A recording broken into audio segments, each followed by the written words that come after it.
ka-Lawrence Kitchen! Welcome sa aming YouTube channel.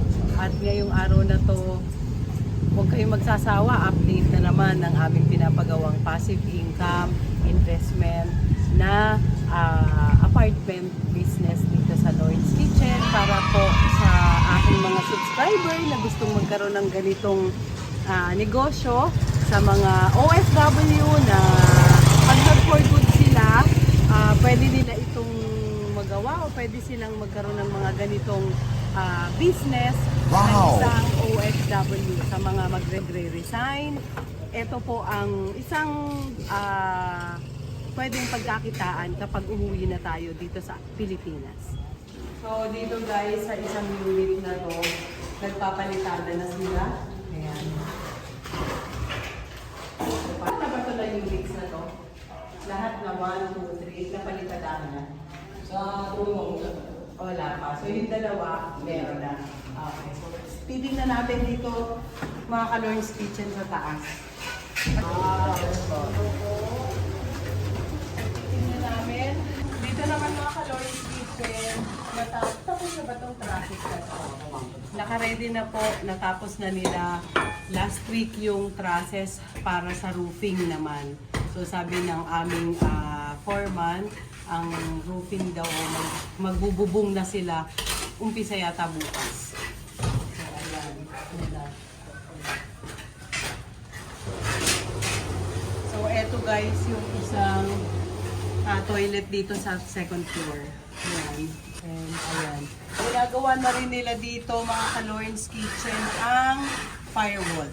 Yun ang sabi sa akin ni foreman. Tama ba, kuya? Yes, tama. So, tara, let's go. Punta tayo dito sa kabila.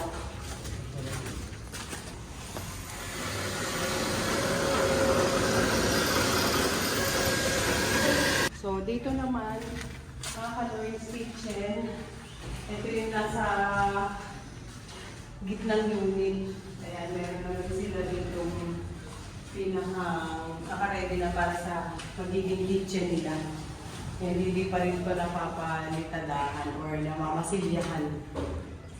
Ayan. Pero yung banyo rito, anong ginagawa niya dito kaya? Nagpalitada. Nagpapalitada naman dito si kuya. Lika sa isa pang unit, tignan natin. And naka-ready na itong sa mga roofing yan. So, ito pa siya guys. Ito na lang yung nahuhuli na hindi nila nagagawa. And punta tayo sa taas. Edgar! So, ito guys, ito yung naka-ready na nila foreman na pinakang yero. Tapos yung pagbububong nito, kailan kayo mag-uumpisa? Bukas na. Tapos mga ilang araw yun? 2 days? 2 days.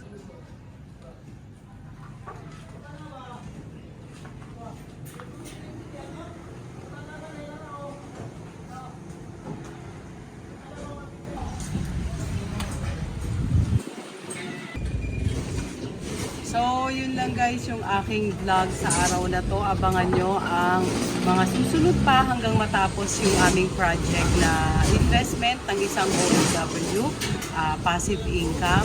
Yung pag pinagawa mo, konting maintenance na lang kapag hindi na siya bantayan pa na negosyo. So, magandang ideya po yan para sa mga OFW na katulad namin na si Javi ay isang OFW at ito yung business na gusto namin gawin habang nasa abroad siya or pag mag-resign man siya.